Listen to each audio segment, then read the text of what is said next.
ಎಲ್ಲರಿಗೂ ನಮಸ್ಕಾರ. ಕಾದಂಬರಿಯ ಹೆಸರು ಜೋಕಾಲಿ. ಜೀವನವೆಂಬುದು ಒಂದು ಜೋಕಾಲಿಯಾಟ. ಭೂಮಿಯಲ್ಲಿ ಹುಟ್ಟಿದ ಪ್ರತಿಯೊಬ್ಬ ಮನುಷ್ಯ ಜೀವಿಯೂ ಜೀವನವೆಂಬ ಜೋಕಾಲಿಯಾಟದಲ್ಲಿ ಕಷ್ಟ ಸುಖ ನೋವು ನಲಿವುಗಳನ್ನು ಉಂಡು ಜೀವನ ಸಾಗಿಸಲೇಬೇಕು. ಒಬ್ಬ ಮನುಷ್ಯನ ಜೀವನದಲ್ಲಿ ಹುಟ್ಟು ಸಾವಿನ ಮಧ್ಯೆ ಇರುವ ಒಂದು ಅತ್ಯಮೂಲ್ಯವಾದ ಜೀವನವೇ ಅದು ಬಾಲ್ಯ ಜೀವನ.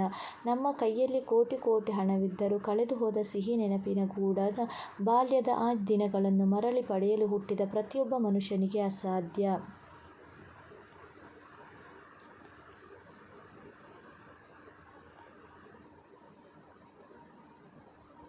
ಬಾಲ್ಯದಲ್ಲಿ ಗೆಳೆಯರೊಡನೆ ಸೇರಿ ಅದೆಷ್ಟೋ ಆಟ ಆಡಿರಬಹುದು, ತುಂಟಾಟವಾಡಿರಬಹುದು. ಶಾಲೆಗೆ ಚಕ್ಕರ್ ಹೊಡೆದು ಕಂಡವರ ತೋಟಕ್ಕೆ ನುಗ್ಗಿ ಮಾವು ಪೇರಳೆ ಕದ್ದು ಪಾರ್ಟಿ ಮಾಡಿರಬಹುದು. ಕೆರೆ ತೋಪುಗಳು ಕಂಡಲ್ಲಿ ಈಜಾಡಿ ಕುಣಿದಿರಬಹುದು.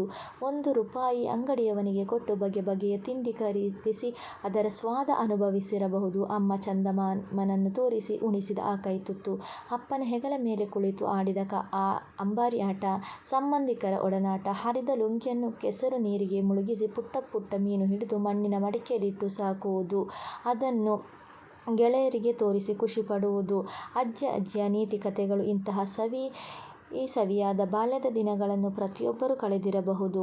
ಬಾಲ್ಯದಲ್ಲಿ ಮೇಲು ಕೀಳೆಂಬ ಭೇದ ಭಾವವಿಲ್ಲದೆ ನಿರ್ಮಲವಾದ ಮನಸ್ಸಿನಿಂದ ಗೆಳೆಯ ಗೆಳತಿಯರ ಜೊತೆಗೂಡಿ ಆಡಿದ ಆಟಗಳು, ಜೀವನದುದ್ದಕ್ಕೂ ಮಾಸದ ಸವಿ ನೆನಪುಗಳು, ನೋವು ನಲಿವುಗಳನ್ನು ಕಳೆದ ಆ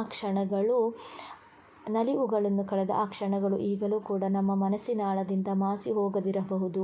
ಅದು ಅಷ್ಟೊಂದು ಸುಂದರವಾಗಿದೆ ಬಾಲ್ಯ ಜೀವನ. ಅಂತಹ ಬಾಲ್ಯ ಜೀವನದಲ್ಲಿ ಆಡಿದ ಒಂದು ಆಟವೇ ಒಂದು ಮುಗ್ಧ ಹುಡುಗಿಯ ಬಾಳಲ್ಲಿ ಎಂತಹ ಪ್ರಭಾವ ಬೀರಿದೆ ಎಂದು ಈ ಜೋಕಾಲಿ ಎಂಬ ಕಾದಂಬರಿಯಲ್ಲಿ ಅಡಗಿದೆ. ಸಂಚಿಕೆ 1.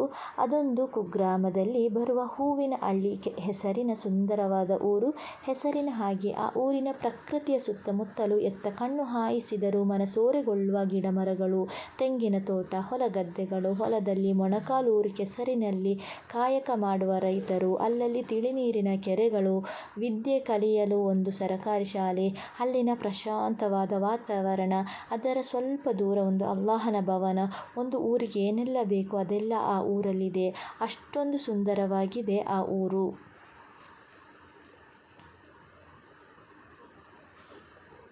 ಆ ಹಳ್ಳಿಯಲ್ಲಿ ತಲೆಮಾರಿನಿಂದ ನೆಲೆಸಿಕೊಂಡು ಬಂದಿರುವ ಬಂಡಸಾಲೆ ಮನೆತನವು ಆ ಊರಿಗೆ ಅಗರ್ಭ ಶ್ರೀಮಂತ ಕುಟುಂಬ. ಮೊಹಮ್ಮದಾಜಿ ಆ ಮನೆತನದ ಈಗಿನ ಯಜಮಾನ. ಮೊಹಮ್ಮದಾಜಿ ಒಬ್ಬ ಪರೋಪಕಾರಿ ಹಾಗೂ ನಿಷ್ಠಾವಂತ ವ್ಯಕ್ತಿ. ಯಾರಾದರೂ ಕಷ್ಟ ಅಂತ ಹೇಳಿ ಮನೆ ಬಾಗಿಲಿಗೆ ಬಂದರೆ ಅವರ ಮೇಲೆ ಕರುಣೆ ತೋರಿ ಏನಾದರೂ ಕೊಟ್ಟು ಕಳುಹಿಸುವ ಜಾಯಮಾನ ಅವರದು.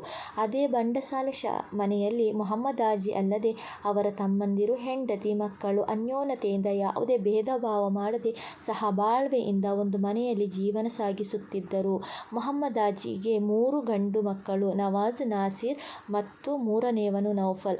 ನವಾಜ್ ಹಾಗೂ ನಾಸಿರ್ ಊರಿನ ಸರಕಾರಿ ಶಾಲೆಯಲ್ಲಿ ಪ್ರಾಥಮಿಕ ಶಿಕ್ಷಣ ಮುಗಿಸಿ ಪಟ್ಟಣದಲ್ಲಿರುವ ಹೈಸ್ಕೂಲಿನಲ್ಲಿ ಕಲಿಯುತ್ತಾ ಹಾಸ್ಟೆಲಿನಲ್ಲಿ ತಂಗುತ್ತಾ ಇದ್ದರು. ತಿಂಗಳಿಗೊಮ್ಮೆ ಅಥವಾ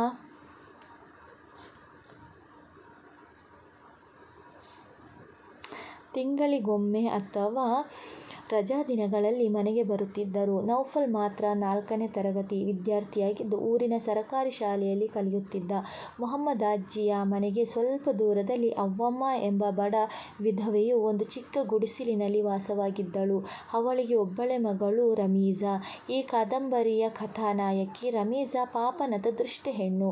ಅವಳಿಗೆ ತಂದೆಯ ಪ್ರೀತಿ ಸಿಗದ ದುರ್ದೈವಿ. ಹುಟ್ಟಿದ 3 ತಿಂಗಳೊಳಗೆ ಅವಳ ತಂದೆ ಮಾರಣಾಂತಿಕ ಕಾಯಿಲೆಗೆ ತುತ್ತಾಗಿ ಇಹಲೋಕ ತ್ಯಜಿಸಿದ್ದರು.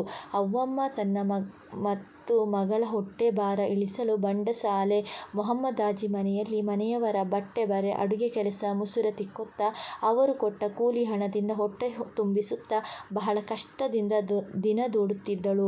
ರಮೀಜಾ ಕೂಡ ನೌಫಲ್ ಕಲಿಯುವ ಸರಕಾರಿ ಶಾಲೆಯಲ್ಲಿ 3ನೇ ತರಗತಿಯಲ್ಲಿ ಓದುತ್ತಿದ್ದಳು.